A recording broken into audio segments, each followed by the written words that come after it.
Hello everyone, welcome to my YouTube channel मैकिन्स talks. तो friends, इस वीडियो में मैं आपको 13 नवंबर को जितने भी आपके पेपर हुए थे डीआरडीओ के फर्स्ट शिफ्ट में, सेकंड शिफ्ट में और थर्ड शिफ्ट में, सभी क्वेश्चंस मैं आपको सॉल्व कराऊंगा। जो आपके क्वेश्चंस इंग्लिश में आए थे, मैं ऑलरेडी हर एक सब्जेक्ट क्वेश्चन सॉल्व करा चुका हूँ। मैं आप लोगों के लिए इस बार इंग्लिश के क्वेश्चन लेके आया हूँ। चलिए वीडियो में आगे बढ़ते हैं। लाइक शेयर सब्सक्राइब आप लोग कर लीजिएगा, ठीक है। बढ़ते हैं वीडियो में आगे। तो आपका क्वेश्चन आया था करेक्ट डायरेक्ट या इनडायरेक्ट स्पीच। आपको एक सेंटेंस दिया हुआ था यहाँ पे। देखिए, आपको एक सेंटेंस दिया, बोला है कि जो भी इसको आपको सही करना है, डायरेक्ट स्पीच में करना है या इनडायरेक्ट स्पीच में करना है, वो आपको समझना पड़ेगा और इसका करेक्ट फॉर्म क्या होगा। तो देखिए, आपको सेंटेंस दिया था, she said let us wait for award. She said let us wait for award. उसने बोला कि हम लोगों को अवार्ड के लिए वेट करना चाहिए। तो यहाँ पे पहले आएगा, यहाँ पे इसको ये इसका जो सही नरेशन बनेगा वो बनेगा C suggested us to wait for award. मतलब उसने हमको सजेस्ट किया अवार्ड के लिए वेट करने के लिए। तो इसका सही वाला फॉर्म आपका ये वाला ऑप्शन आपका सही था। अगला बात करें फ्रेंड्स हम, तो आपका अगला क्वेश्चन आया था आपका सिनोनिम से और एंटोनिम से। फ्रेंड, बहुत सारे क्वेश्चन आए हैं। इस शिफ्ट में उसी सेम वर्ड का सिनोनिम पूछ ले रहा है, तो अगले शिफ्ट में उसी सेम वर्ड का एंटोनिम पूछ ले रहा है। तो मैं इस वीडियो में मैं आपको जितने भी सिनोनिम्स एंटोनिम्स आए थे, सभी का एंटोनिम क्या है और सभी का सिनोनिम क्या है, उसको मैं आपको एक्सप्लेन करते हुए चलूंगा, ठीक है। तो अगर हम सिनोनिम की बात करें फ्रेंड, तो ऑब्नोक्सियस का यहाँ पे आपसे सिनोनिम पूछा गया था। तो इसका अगर मीनिंग क्या होता है, एक्सट्रीमली ऑफेंसिव। इसका जो मीनिंग होता है, बहुत ही ऑफेंसिव इसका मीनिंग होता है, एक्सट्रीमली ऑफेंसिव। तो अगर हम सिमिलरली इससे मिलता जुलता वर्ड का इस्तेमाल करें सिनोनिम का, तो ऑब्नोक्सियस का होता है अनप्लीजेंट, डिसएग्रीबल या ऑफुल। तो ये तीन इसके मेन यहाँ पे सिनोनिम्स होते हैं। इसी में से आपको एग्जाम में ऑप्शन देखने को मिला होगा, ठीक है। अगर हम इसके एंटोनिम की बात करें फ्रेंड, तो जो इसका एंटोनिम होता है वो आपका होता है डिलाइटफुल, चार्मिंग और प्लीजेंट। तो आपको आज से ऑब्नोक्सियस का सिनोनिम्स और एंटोनिम्स दोनों याद रखना पड़ेगा, ठीक है। अगले क्वेश्चन की तरफ बढ़ते हैं। क्वेश्चन आपका आया था इधर फाइंड करने के लिए। क्वेश्चन आज पूछा गया था, ये आपको एक सेंटेंस दिया गया था। बोला था इसमें आपको किस पार्ट में इधर है, ए पार्ट में, बी पार्ट में, सी पार्ट में या कोई इधर नहीं। तो क्वेश्चन, तो आपको क्वेश्चन क्या दिया था, क्वेश्चन था their friendship will not last long या नो इधर। तो उनकी friendship will not last long, इसमें आपको किसी भी सेंटेंस में यहाँ पे आपको किसी भी पार्ट में आपको इधर नहीं मिलेगा। तो यहाँ पे इसका सही आंसर था आपका नो इधर, ठीक है। अगला क्वेश्चन देखते हैं क्या था आपका। अगला क्वेश्चन आपका था फिल इन द ब्लैंक्स। आपको आपको वो fill in the blanks fill करना था। बोला था though I am tall I feel inferior dash others. मतलब मैं आके लंबा हूँ फिर भी I feel inferior dash others, मतलब टू अदर्स। यहाँ पे जो इसका सही आंसर था आपका टू था, टू अदर्स, ठीक है। एक और क्वेश्चन आपका फिल इन द ब्लैंक्स से आया था। बोला था आई वॉच्ड हिम। फ्रेंड, बहुत ही कंफ्यूजिंग था यहाँ पे। आई वॉच्ड हिम क्या था इसमें, to falling, I watched him to fail, I watched him fail या आई वॉच्ड हिम फॉल। तो इसका जो सही उत्तर था आपका, आपका ये वाला ऑप्शन सही था, आई वॉच्ड हिम फॉल, ठीक है। अगला क्वेश्चन देखते हैं क्या आया था फ्रेंड। अगला क्वेश्चन आपका आया था वन वर्ड से क्वेश्चन आपका आया था। क्वेश्चन था the place where you live और बर्थ। मतलब उस जगह का नाम बताइए जहाँ पे आप जन्मे हैं या जहाँ पे आप रहते हैं। तो इसका सही ऑप्शन आपका था नेटिव। तो इसको वन वर्ड में आपसे पूछा गया था, चार ऑप्शन दिया था आपको। जो इसका सही वाला था उसका आपका ये नेटिव उसका सही उत्तर था, ठीक है। अगला क्वेश्चन देखते हैं। अगला था सुटेबल प्रीपोजिशन से आपको एक सेंटेंस को फिल करना था, गैप को। तो यहाँ पे आपको एक सेंटेंस दिया था ही लेफ्ट डैश ए हरी। तो यहाँ पे सही प्रीपोजिशन क्या होगा, ही लेफ्ट इन ए हरी। तो यहाँ पे जो इसका सही उत्तर था आपका इन वाला आपका यहाँ पे सही आंसर था, ठीक है। अगला क्वेश्चन देखते हैं क्या था। अगला क्वेश्चन आपको सिनोनिम से पूछा था लाइफ का सिनोनिम क्या होगा। तो मैं यहाँ पे आपको पहले लाइफ का सिनोनिम बताता हूँ। तो इसका जो सिनोनिम्स होते हैं, मतलब इसका जो पर्यायवाची होता है वो आपका लिविंग, एनिमेशन, बीइंग या एग्जिस्टेंस, ये सभी आपके लाइफ के सिनोनिम्स होते हैं, ठीक है। अगर इनके हम एंटोनिम्स की बात करें फ्रेंड, तो आपका डेथ या नॉन एग्जिस्टेंस इसका मेन एंटोनिम होता है, जो आपका लाइफ का उल्टा होता है, ठीक है। अगला क्वेश्चन देखिए फ्रेंड। अगला क्वेश्चन आपका आया था सेन का सिनोनिम्स पूछा था आपका, सेन। तो आपसे यहाँ पे सेन का सिनोनिम्स पूछा गया था। तो आपने आप सभी ने इसका उल्टा सुना होगा, इनसेन। इनसेन आपने सुना होगा, इसको हम बोलते हैं पागल, मतलब मैड। तो पहले तो आप इसका एंटोनिम जान लीजिए। जो आपका एंटोनिम इसका होता है वो होता है मैड या इनसेन, ठीक है। अब बात करते हैं फ्रेंड्स अब इसके सिनोनिम की। तो मतलब ये पागल हो गया तो ये अच्छा हो गया। तो मतलब स्टेबल या राइट इन द हैंड या इन वंस राइट माइंड। तो जो अपने सही दिमाग की स्थिति में है वो आपका सेन होता है। तो ये आपका मैंने सिनोनिम और एंटोनिम दोनों मैंने आपको यहाँ पे बता दिया, ठीक है। अगला क्वेश्चन देखते हैं फ्रेंड। अगला आपको बोला था ईयर निकालना था, जो आपको अंडरलाइन वर्ड दिया था इसमें आपको ईयर निकालना था। तो क्वेश्चन था C insisted to driving her kids to school. मतलब उसने इंसिस्टेड किया कि वो अपने बच्चों को स्कूल लेके जाएगी। तो टू ड्राइविंग क्या सही है क्या गलत है आपको ये बताना था। पहले इसका रूल ये था कि इंसिस्टेड के बाद आपका ऑन प्रीपोजिशन नहीं आएगा। पहले आप मतलब ऑन प्रीपोजिशन ही आपका आता है। इंसिस्टेड के बाद आपका यहाँ पे ऑन प्रीपोजिशन आता है, जबकि यहाँ पे आपको टू देखने को मिल रहा था। तो ये वाला ऑप्शन देखिए, बी वाला ऑप्शन में आपको यहाँ पे ऑन देखने को मिल रहा है। तो यहाँ पे इसका सही आंसर था C, insisted on driving her kids to school. तो यहाँ पे बी वाला आपका सही आंसर था। ठीक है, अगला क्वेश्चन देख लेते हैं फिर। अगला क्वेश्चन आपको आया था टेंटामाउंट का सिनोनिम पूछा था आपसे। तो मैं इस क्वेश्चन में टेंटामाउंट का सिनोनिम पहले डिस्कस करता हूँ। तो देखिए टेंटामाउंट का मीनिंग क्या होता है, एज गुड एज, मोर और लेस, आइडेंटिकल या इक्वल। तो इन सभी ये सभी जो है आपके टेंटामाउंट के मीनिंग है। अगर हम इसका उल्टा जस्ट कर दें एंटोनिम क्या होगा, तो इसका एंटोनिम आपको हो जाएगा डिफरेंट, अपोजिट या रिवर्स। तो ये सभी इसके आपके अपोजिट मतलब एंटोनिम हो जाएंगे टेंटामाउंट के। ठीक है, अगला क्वेश्चन आपका आया था what is the antonym of squalid. तो स्क्वालिड का आपसे एंटोनिम पूछा था। तो पहले स्क्वालिड का मतलब समझिए, जो बहुत ही गंदा हो या बहुत ही अभद्र हो। तो इसका जो सिनोनिम होगा वो आपका था वेरी डर्टी या अनटाइडी। तो ये आपका इसका सिनोनिम था। तो इसका एंटोनिम क्या होगा फ्रेंड, आपका क्लीन और प्लीजेंट। सिंपल सी बात है, जो बहुत ही गंदा था वो उसका उल्टा आपका बहुत ही साफ हो जाएगा। तो स्क्वालिड का आपका एंटोनिम हो जाएगा क्लीन या प्लीजेंट। ठीक है, बढ़ते हैं फ्रेंड्स अगले क्वेश्चन की तरफ। अगला क्वेश्चन आपका आइडियम एंड फ्रेजेस से आया था। एक आपको आइडियम दिया हुआ था कि fit as a fiddle. Fit as a fiddle का मतलब आपसे पूछा था।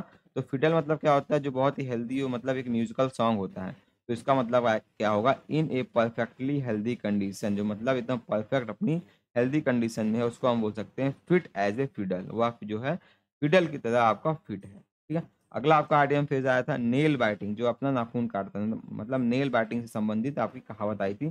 तो मतलब जिस पे हमें संदेह होता है उसका मतलब हो जाता है नेल बाइटिंग। वो आदमी नेल बाइटिंग मतलब सस्पेंसफुल। तो इसका आपका था सस्पेंसफुल। ठीक है फ्रेंड्स, अगला क्वेश्चन देखते हैं फ्रेंड्स। आपको वन वर्ड से आया था। क्वेश्चन क्या था, a continue process of change is known as. मतलब लगातार बदलने वाला प्रोसेस क्या होता है, लगातार वह चेंज हो रहा है, उसको हमने नाम दिया मेटामॉर्फोसिस। तो यहाँ पे इस क्वेश्चन का ऑप्शन आपका मेटामॉर्फोसिस वाला आपका ऑप्शन यहाँ पे सही था। ठीक है, अगला आपका वन वर्ड क्वेश्चन आया था something no longer in use. मतलब ऐसा क्या है जिसको हम बहुत ही लंबे समय से यूज नहीं कर रहे हैं। तो उसको वन वर्ड में क्या बोलते हैं फ्रेंड, ऑब्सोलीट हो जाना। मतलब उसको हम बोलते हैं ऑब्सोल्यूट हो जाना, मतलब वह चीज़ खत्म लुप्त हो चुकी है। तो उसका जो सही आंसर था आपका ऑब्सोल्यूट हो जाना। ठीक है, अगला क्वेश्चन देखते हैं फिर।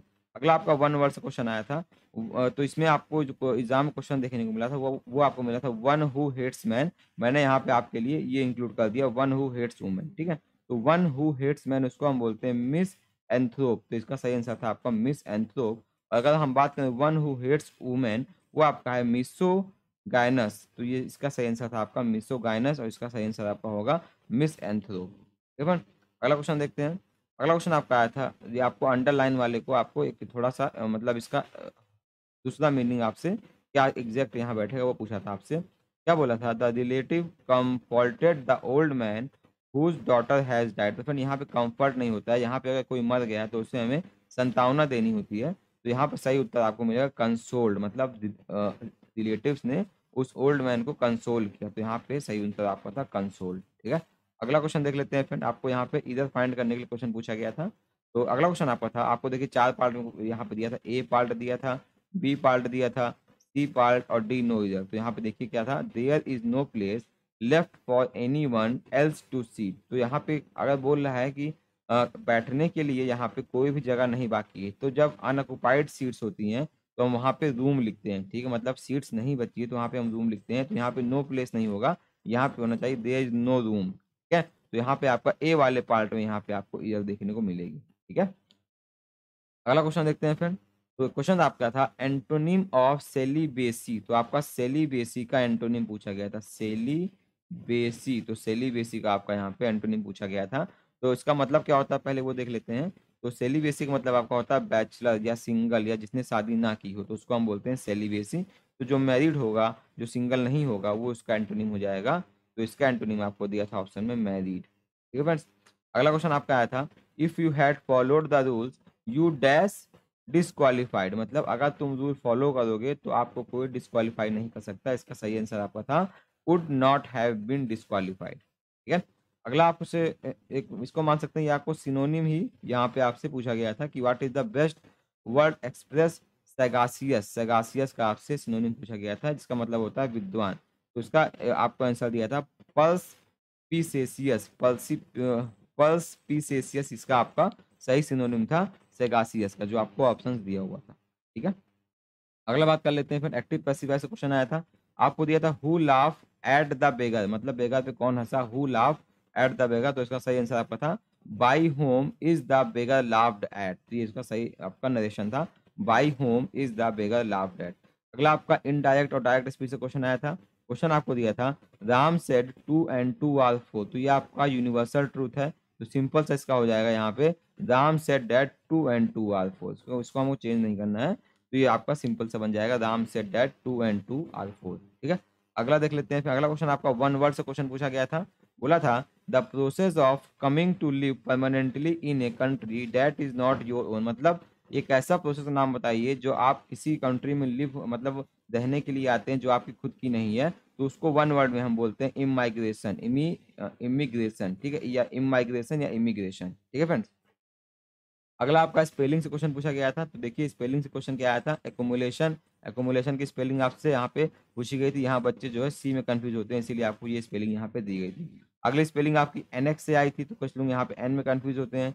एग्रेवेशन की स्पेलिंग पूछी गई, तो कुछ लोग यहाँ पे जी में कंफ्यूजन होते हैं। तो जो आपके डबल वर्ड वाले आते हैं, डबल जो आपके लेटर्स होते हैं, मैक्सिमम उसी से आपके लिए करेक्ट स्पेलिंग यहाँ पे पूछी जा रही है। ठीक है, अगला बात करते हैं फिर क्वेश्चन का। तो अगला क्वेश्चन आपका था select the correct active passive form, तो आपको दिया था शट द डोर का आपको सही करना था। तो यहाँ पे दो ऑप्शन बनते थे, you are order to shut the door या let be shut the door, तो यहाँ पे शायद ये वाला ऑप्शन आपको एग्जाम में दिया था। ठीक है, अगला क्वेश्चन था हु इंसल्ट द बेगर, तो इसका सही उत्तर था आपका by whom is the beggar insulted. तो यहाँ पे देखिए बेगर वाला दो शिफ्ट में अलग अलग फॉर्म में क्वेश्चन बन के आया था। पहला था हु इंसल्ट द बेगर, तो इसका बनेगा by whom is the beggar insulted.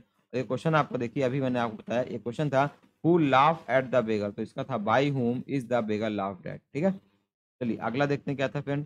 तो अगला क्वेश्चन आपका था dash you work hard you will not pass the exam, तो यहाँ पे आपको फिल करना था dash you work hard you will not pass the exam. तो यहाँ पे आपको पहले अनटिल और अनलेस का मतलब आपको पता होना चाहिए। तो अनटिल का मतलब होता है उस समय तक, और अनलेस का मतलब होता है जब तक। तो यहाँ पे जब तक आप वर्क हार्ड नहीं करेंगे आप एग्जाम पास नहीं कर सकते। तो यहाँ पे बी वाला यहाँ पे आपको एकदम अप्रोप्रिएट वर्ड बैठ रहा था, unless, unless you work hard you will not pass the exam. ठीक है फ्रेंड्स, नेक्स्ट क्वेश्चन देख लेते हैं।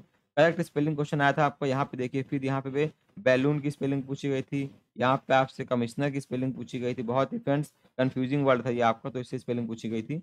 एक आपकी स्पेलिंग पूछी गई थी, एनिवर्सरी से आपकी स्पेलिंग पूछी गई थी, कन्वीनियंस से आपकी स्पेलिंग पूछी गई थी। फ्रेंड्स उसको आप लोग स्पेलिंग को थोड़ा ध्यान रखिएगा। ठीक है फ्रेंड्स, फ्रेंड्स आई होप मैंने आपको सभी क्वेश्चंस को अच्छे से एक्सप्लेन कर दिया होगा और आपको इस वीडियो से बहुत ही अच्छी इन्फॉर्मेशन मिली होगी।